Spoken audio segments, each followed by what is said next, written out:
എൻ്റെ പേര് താജുദ്ദീൻ, തിരുവനന്തപുരം. എനിക്ക് ചോദിക്കാനുള്ളത്, മുസ്ലിം സമൂഹത്തിൽ 95% ആൾക്കാരും ഒരു സംഘടനയിലും ഇല്ലാത്തവരാണ്.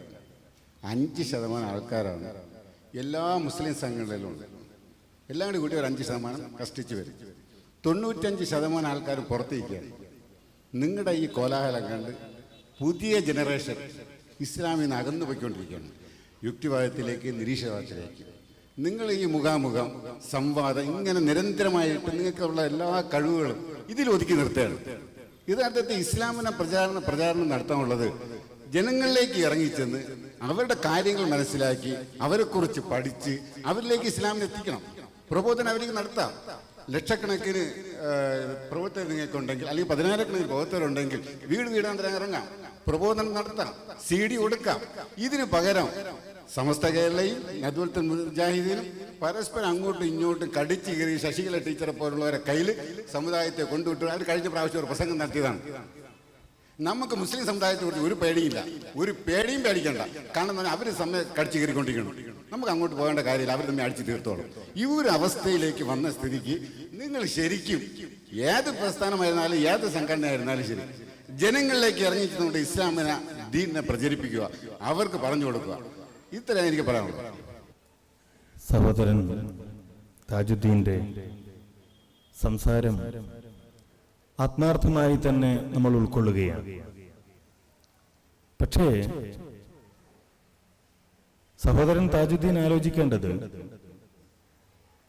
ഇസ്ലാമിന്റെ യഥാർത്ഥ ആദർശത്തിന് വിരുദ്ധമായി നമ്മളുടെ മുൻപിൽ ഒരു സമൂഹം പ്രവർത്തിക്കുകയും അതിന്റെ ശക്തമായ പ്രചാരണ പ്രവർത്തനങ്ങൾ നടത്തുകയും ചെയ്യുമ്പോൾ നാം എന്ത് ചെയ്യണം? ഈ രാജ്യത്ത് അദ്ദേഹം തന്നെ അംഗീകരിച്ചു, നമ്മൾ പ്രബോധന പ്രവർത്തനങ്ങൾ നടത്തണം.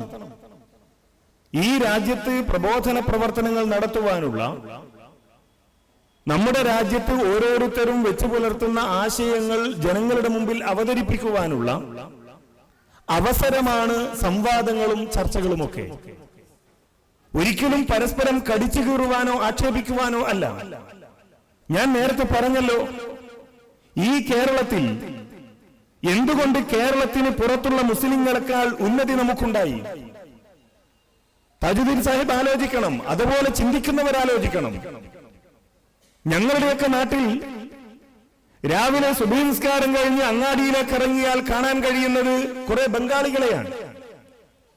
ബംഗാളിൽ നിന്ന് വന്നവർ, ഒറീസയിൽ നിന്ന് വന്നവർ, ആസാമിൽ നിന്ന് വന്നവർ, ജാർഖണ്ഡിൽ നിന്നും ബീഹാറിൽ നിന്നും വന്നവർ, ഇക്രാമുൽ ഹക്ക് എന്നും താജുൽ ഇസ്ലാമി എന്നും ആളുകൾ ഞെട്ടിപ്പോകുന്ന തരത്തിലുള്ള പേര് വിളിക്കപ്പെട്ടവർ.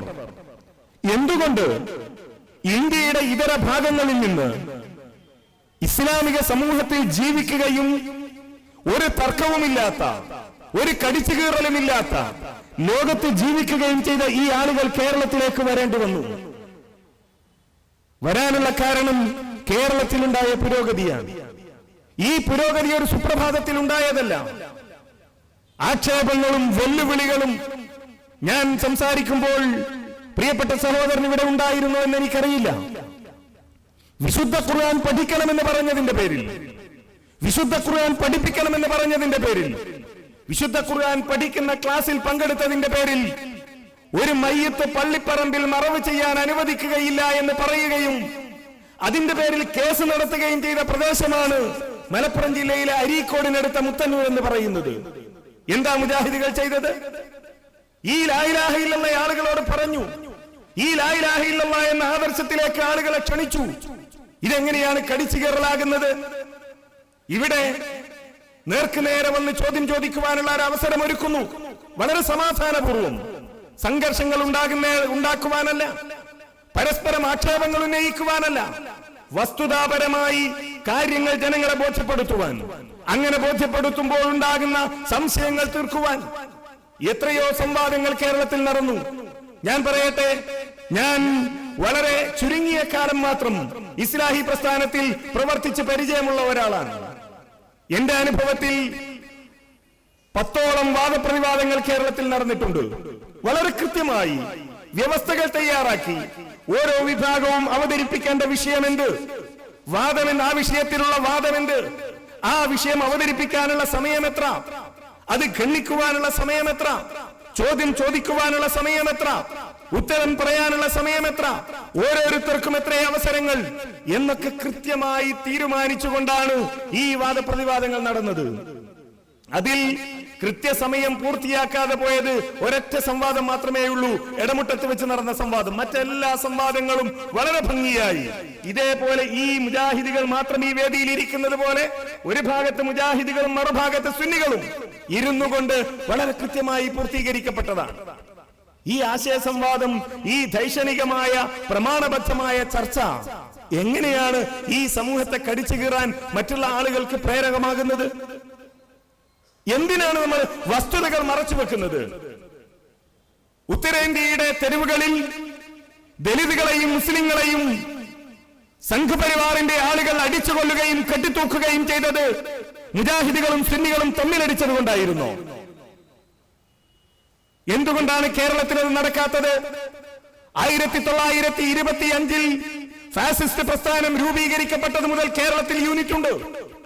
എന്തുകൊണ്ട് അത്തരമൊരവസ്ഥയിലേക്ക് കേരളം പോയില്ല എന്ന് ചോദിച്ചാൽ അതിന്റെ ഉത്തരം സജീവമായി ഇസ്ലാഹി പ്രസ്ഥാനം ഇവിടെ നിലനിൽക്കുന്നു. ഈ ദൈക്ഷണിക സംവാദങ്ങളും ചർച്ചകളുമായി സമൂഹത്തെ ബോധ്യപ്പെടുത്താൻ മുന്നിൽ നിൽക്കുന്നു എന്നത് തന്നെയാണ്. അത് ഈ രാജ്യം നൽകുന്ന സ്വാതന്ത്ര്യമാണ്, ഈ രാജ്യം നൽകുന്ന അവകാശമാണ്. ആ അവകാശം നമ്മൾ ഉപയോഗപ്പെടുത്തണ്ടേ?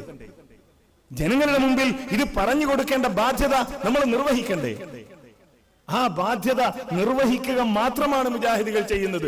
ഇവിടെ സ്വാഗത പ്രസംഗം മുതൽ നമ്മൾ പറഞ്ഞു, ഇത് ജയിക്കാനല്ല, വാദിക്കാനല്ല, തോൽപ്പിക്കാനല്ല, പരാജയപ്പെടുത്താനല്ല, അറിയാനാണ്, അറിയിക്കാനാണ്. ആ ഒരു നിലയിൽ മാത്രം ഇതിനെ കാണുക, ഈ പ്രസ്ഥാനം നടത്തുന്ന പ്രബോധന പ്രവർത്തനങ്ങളോട് സഹകരിക്കുക എന്ന് മാത്രമാണ് സൂചിപ്പിക്കുവാനുള്ളത്.